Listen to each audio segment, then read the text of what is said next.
Era uma sociedade de privilégios, onde uma elite mandava sobre uma maioria. Então, o Rio de Janeiro nasce no meio de uma guerra, como se fosse pouco, e nasce no meio, e quase acabou ali.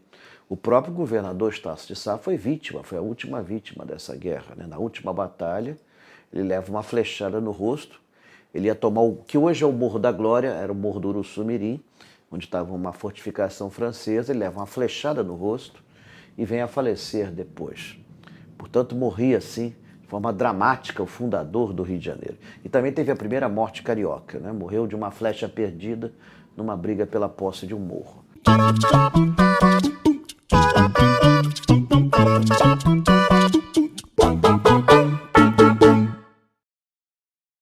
Ele é uma referência na arte de contar histórias, principalmente do Rio de Janeiro, que conhece como ninguém.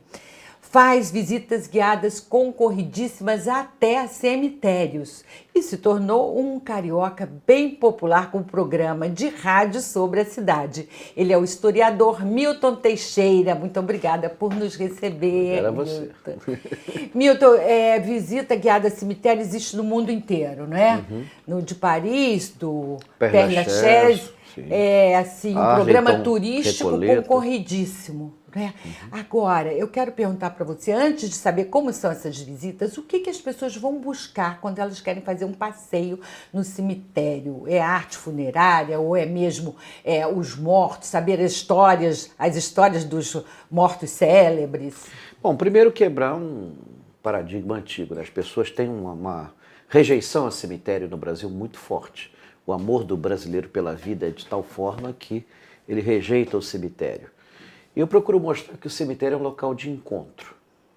E nos cemitérios você tem, além de personalidades curiosas da nossa história, você tem obras de arte notáveis. Eu gosto muito do cemitério São João Batista em Botafogo, minha futura residência, onde você tem assim uma quantidade de personalidades e obras de arte espetacular. Você tem mais de 70 esculturas do Bernardelli. É mesmo? Você tem a primeira escultura abstrata do Brasil, de 1915. Você tem 10 presidentes da República lá sepultados. Também tem muita gente boa. Mas você tem também artistas, você tem pintores. Carmen Miranda está lá? Carmen Miranda está lá, pertinho do Vicente Celestino, perto do Francisco Alves, próximo do Cazuza. Bastante perto da Clara Nunes, vai dar um pagode tanto, né? Já viu que Tom Jobim também está lá. E realmente, para onde é que você olha, você encontra uma personalidade. É uma maneira de você conhecer as grandes figuras que fizeram tanto pelo Brasil. E você vai contando essas histórias também. Sim, eu conto. E chamando atenção para as esculturas e tal. As esculturas, obras de arte, eu levo no Panteão dos Acadêmicos, da Academia Brasileira de Letras, levo lá no Mausoléu de Machado de Assis, levo no túmulo do José de Alencar, conto histórias, conto curiosidades. No cemitério do Caju também? Eu faço o cemitério da Penitência, no Caju, que é um cemitério assim que sobreviveu a todos os saques, a tudo, né? E ele está muito bem conservado. E eu agora, dia 31 de outubro passado, eu fiz um Halloween lá, onde eu cheguei dentro de um caixão, num carro fúnebre, vestido de vampiro. Eu era o vampiro Nosferrado. E eu entrei dentro de um caixão e fui dentro do carro fúnebre. Era fresquinho o caixão. E me deixaram na porta, né? Aí, há um sinal combinado, eu saí, assim, nunca vi tanto celular apontado. Deve ter uma duelo no YouTube aí. Uma festa, né? Foi fantástico. Veio várias pessoas também fantasiadas, tivemos atores. Foi bom. Nós convidamos gente para interpretar os mais diferentes personagens, tanto bons quanto maus. Eu sou um democrata, chamo gente do céu e do inferno. Do inferno é complicado, que tem que vir com tornozeleira, tem que ter... Bom, deixa para lá. Milton. E teria o cemitério dos Pretos Novos, que foi descoberto nas escavações do Valongo, né? Sim, esse é na Gamboa. Que história é essa, hein? É muito, muito curioso. É uma senhora, dona Mercedes, ela tinha uma residência na rua Pedro Ernesto, ela foi fazer uma obra no jardim, começou a achar ossos, aí pensou que fosse uma chacina, ou que o prédio teria pertencido a um serial killer, então chamou a polícia constatou que aquilo era muito mais antigo E ela, assim, numa prova de desprendimento completo, chamou uma equipe da prefeitura, fizeram escavações arqueológicas e ela transformou a casa dela num ponto turístico, perdendo conforto e intimidade, mas preservando esse bem cultural, porque foram encontrados objetos, né, que eles eram enterrados com os seus objetos. E eles montaram lá uma espécie de um centro cultural. É pequeno, mas é muito interessante. Está lá até hoje. Está lá até hoje. E essas peças que estão guardadas em caixas, milhares de peças que foram achadas ali, perdidas por aí? Isso já é do Cais do Valongo. O Cais do Valongo foi achado, foi reencontrado em dezembro de 2011. Todo mundo sabia que ali tinha o Cais do Valongo, mas ninguém sabia que ele ia estar tão inteiro. Ele estava praticamente intacto e no local onde devia ser a água tinha uma lama, tinha um lodo. Essa lama era uma lama anaeróbica, ou seja, ela não tinha oxigênio, então ela preservou os mais incríveis objetos, inclusive objetos de madeira, de etnias africanas que já desapareceram na própria África. E foram achados, não foi pouca coisa, eram 1.300.000 objetos. Então você tem peças de toda a África. E a África, hoje em dia é comum você dizer que existem várias Áfricas, né? Porque cada país é um mundo ali de cultura. Então, esse acervo é único até para o continente africano. E está guardado até hoje em caixotes, houve um imbróglio, aí a prefeitura repassou aquilo para o governo federal.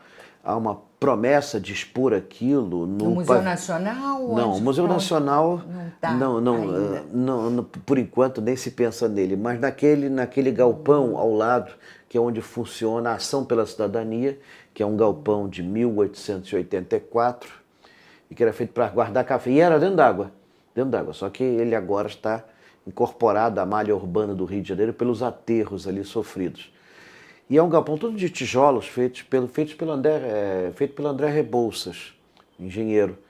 E você pode estar a temperatura do lado de fora 40 graus, dentro está 20. É impressionante. Então a ideia é transformar aquilo num museu. Mas o problema é que nós estamos num momento em que a cultura está tão por baixo, pegou fogo o Museu Nacional, o zoológico está fechado, complicado. Triste. E estamos num momento também de comemorar a proclamação da República. Sim. Que foi o quê? Um golpe político-militar que derrubou a monarquia, depois Dom Pedro II. E como promoveu uma mudança muito grande, né, na forma de governo, deve ter reflexo disso na cidade, onde a gente pode perceber. É muito curioso que na época, né, a população... Existe um testemunho de época que a população assistiu bestializada. Não sabia o que era, não tinha televisão, não tinha rádio, tinha jornal, mas 90% da população era analfabeta. Então as pessoas pensaram que era um desfile militar, que era uma coisa assim, não tinha nada... ninguém imaginava que estava sendo derrubada a monarquia. O imperador Dom Pedro II estava no seu momento de maior popularidade junto à grande população brasileira. Mas ele estava, assim, vamos usar uma gíria, queimado junto aos fazendeiros, escravocratas e, claro, aos republicanos, que queriam uma mudança de governo. Ele foi deposto num golpe promovido às pressas por um amigo dele, Deodoro da Fonseca. O próprio Deodoro dizia: tornei-me republicano no dia 15 e Floriano Peixoto no dia 16. E a própria princesa Isabel considerou aquilo uma traição, porque ela mesma já tinha escrito: quando papai morresse, não haveria terceiro reinado, a república seria proclamada e nós nos retiraríamos. Então ele não teve assim a decência de esperar o imperador morrer.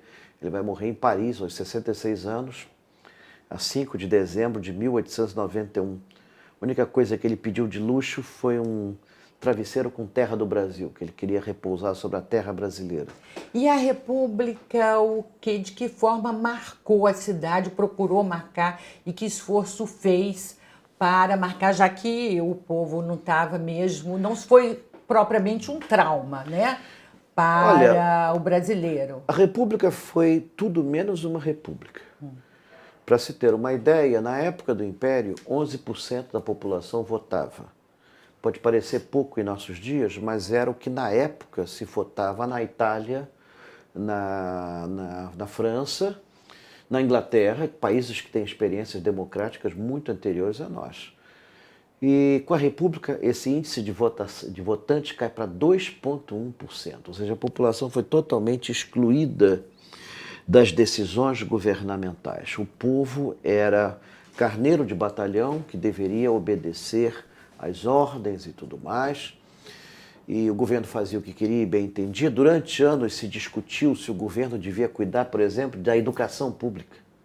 Dizer que o governo tinha que governar, não tinha que cuidar de educar o povo. Como também de construir hospitais públicos. Achava que isso não era função do governo. A função do governo era governar. E foi uma época de grande distanciamento entre a população e o pequeno núcleo que comandava o nosso país, que eram de cafeicultores, ora paulistas, ora mineiros. Isso vai perdurar até a década de 30, quando então, com Getúlio Vargas, aumenta a participação popular, ele institui as eleições modernas, secretas, voto secreto, depois instituiria a justiça eleitoral, tudo mais. Mas até 1930 nós não vivemos numa democracia, era uma aristocracia. E o povo, o único contato que se tinha com o povo era nas inaugurações solenes.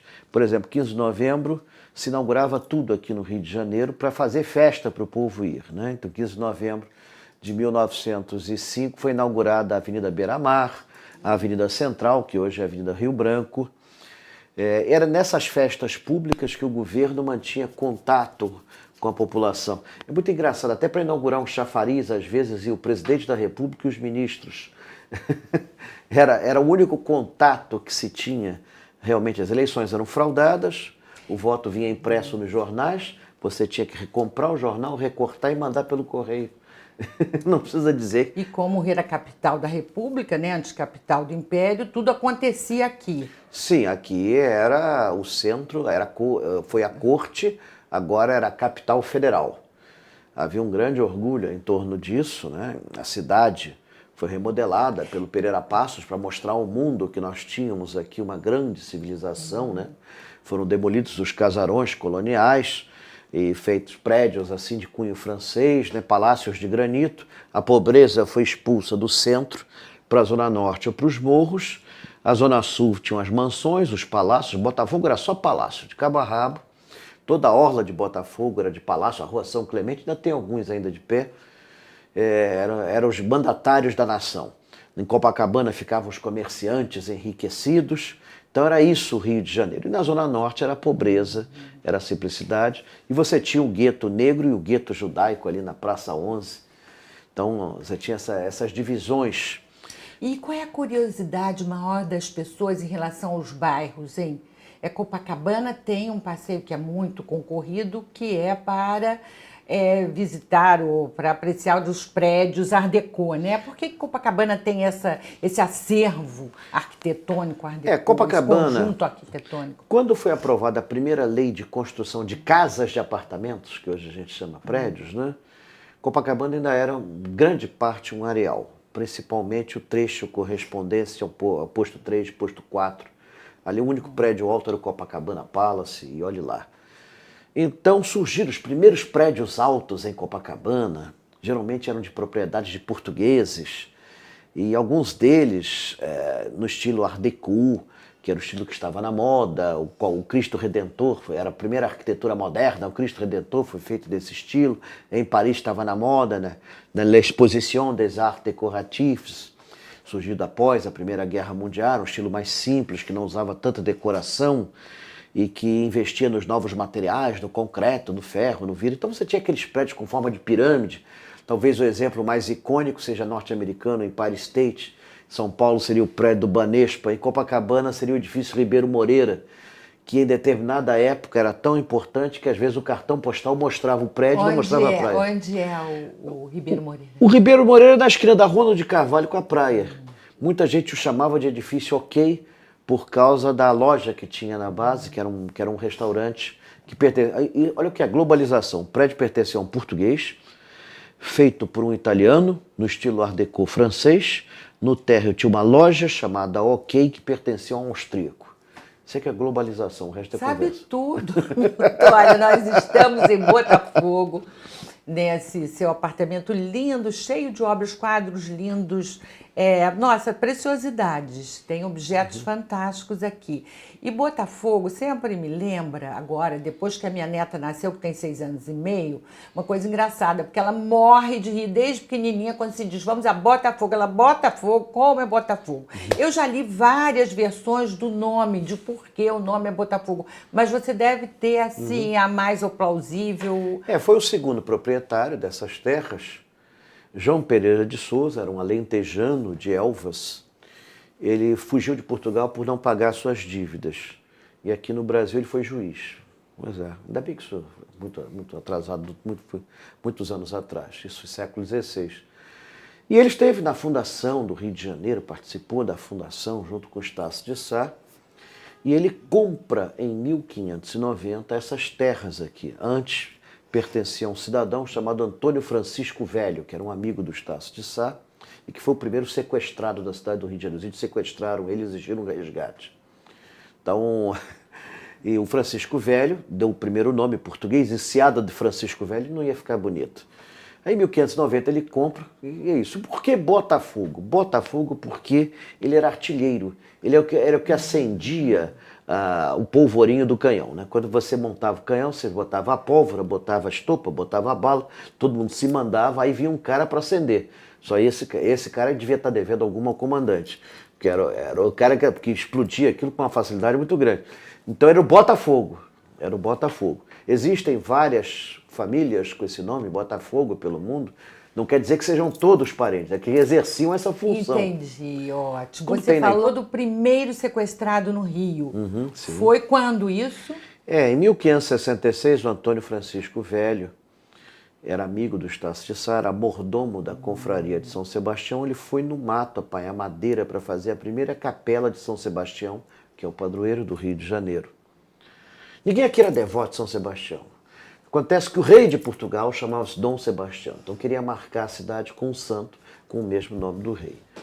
Ele foi no mato, foi preso pelos índios e o Estácio tentou soltá-lo. Foi em dia 9 de julho de 1566. O Estácio foi com 5 canoas para tentar libertar o amigo e caiu numa armadilha, foi cercado pelos índios. Parecia que ele ia morrer, né?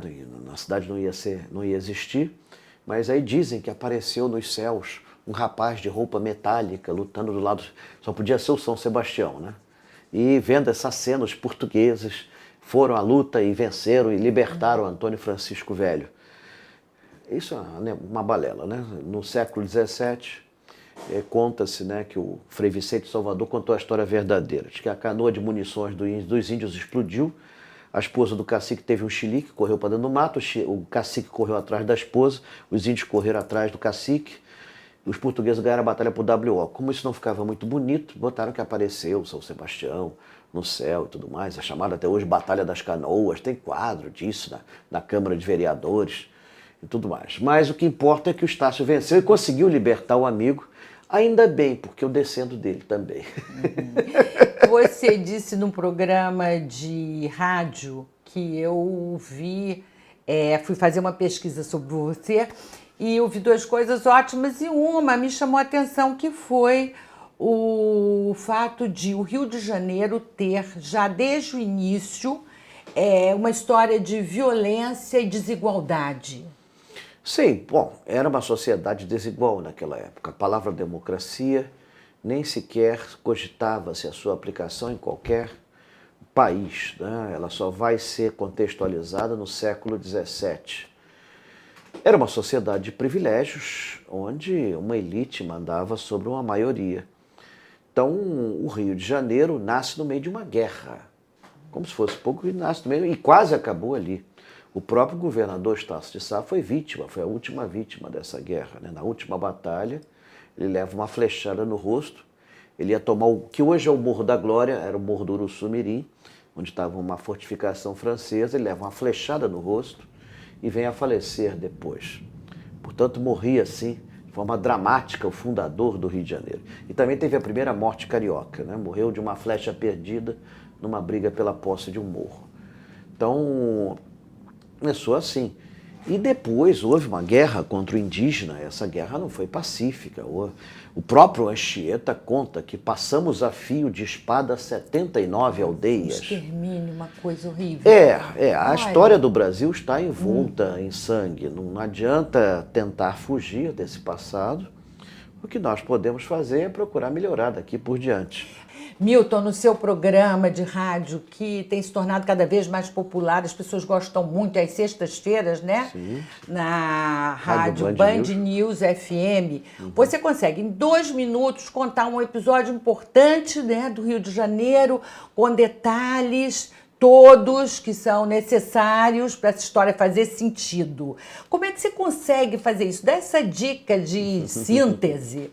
Bom, primeiro eu sou professor desde os 20 e poucos anos. Né? Isso acostuma você a ensinar, a procurar passar as informações de uma maneira sintética, sem usar palavras complicadas, de uma forma que um estudante, com o nosso sistema de ensino tão caquerado, possa entender tudo sem grandes dificuldades. Depois, por que não tocar no assunto? Nós somos jornalistas, Leila. A gente sabe, quando a gente começa a escrever um texto e passa das 10 linhas, a gente começa a suar frio.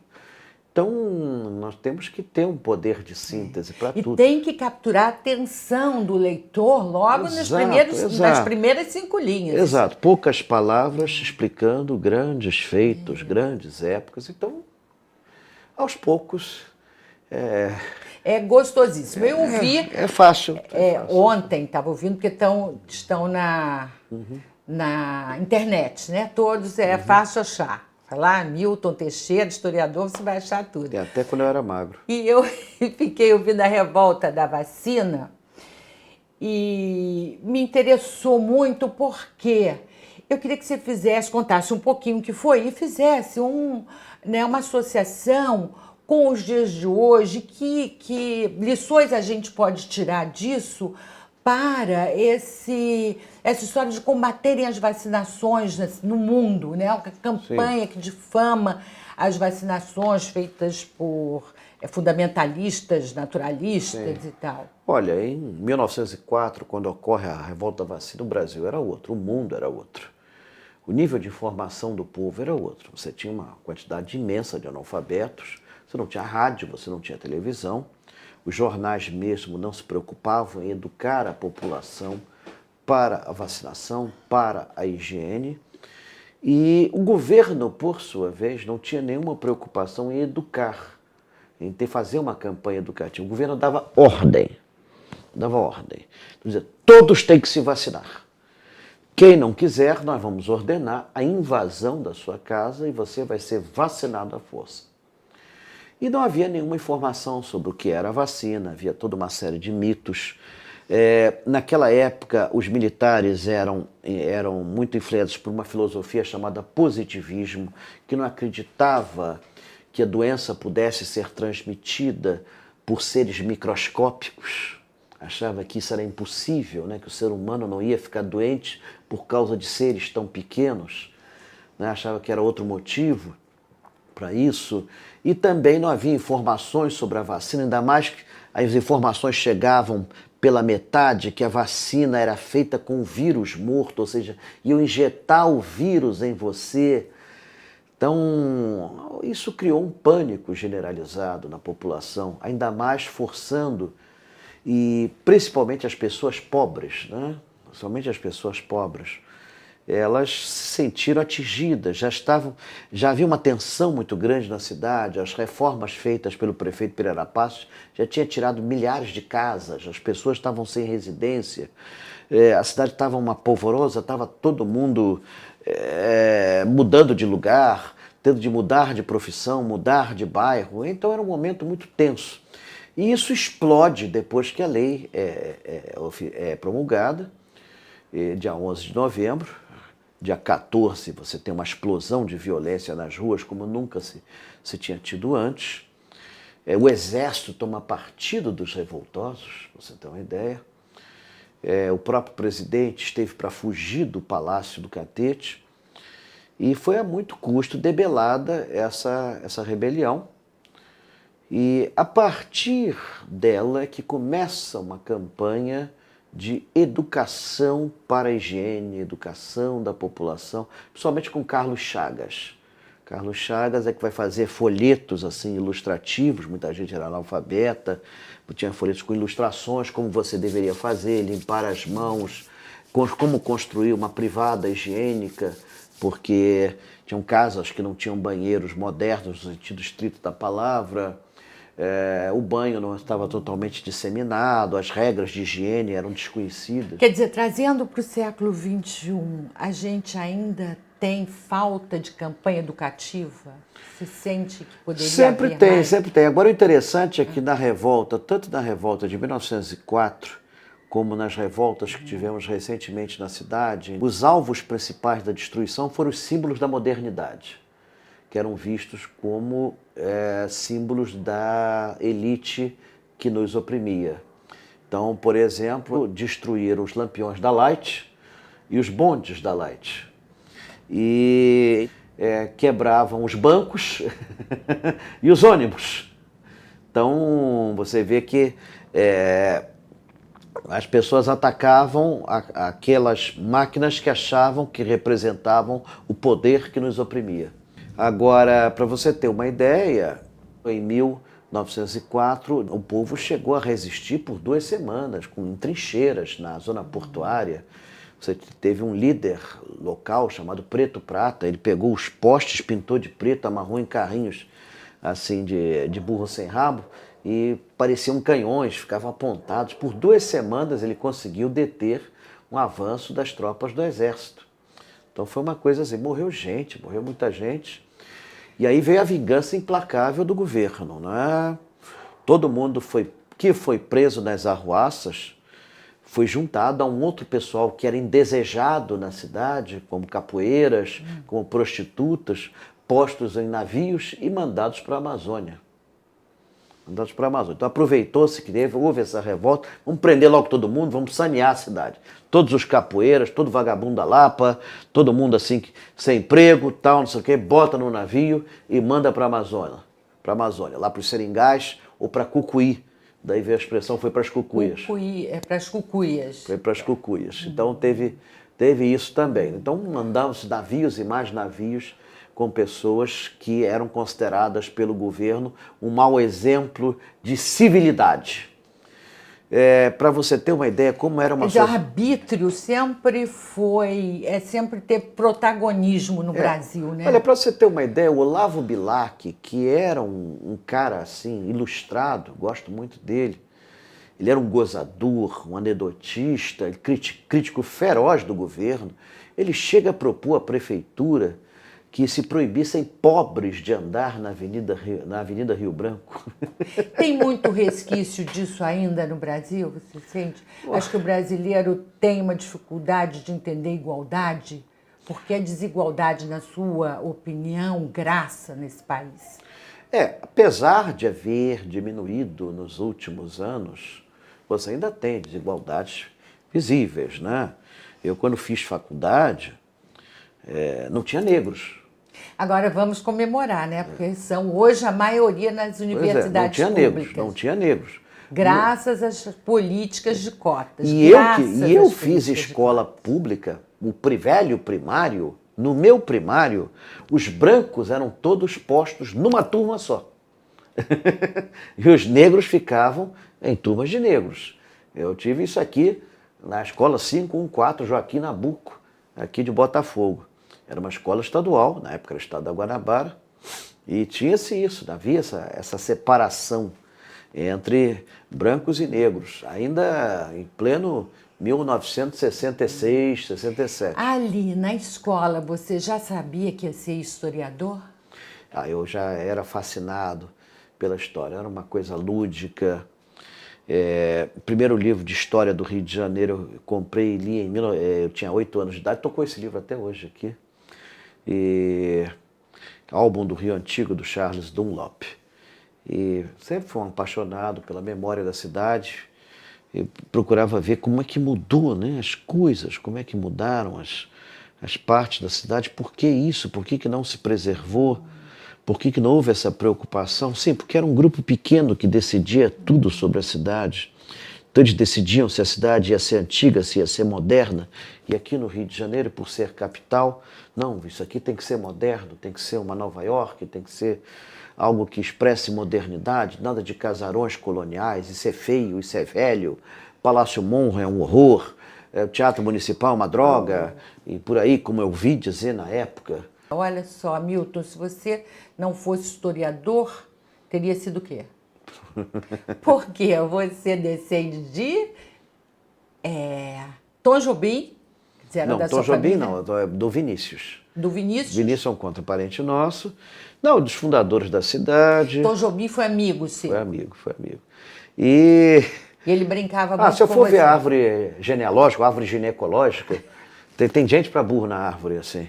Eu tive até um pentavô que chegou a ter uma fazenda em Minas Gerais com 50 quartos, cada quarto tinha um pinico de ouro. Não sobrou nem um pinico, só o conteúdo. E o que o Tom Jobim dizia para você quando o Tom ele estava Jobim, bem inspirado? Meu tio, me conta a história desse poste, meu tio. E custou a cair a ficha. Eu acho isso tão engraçado, tão Tom Jobim.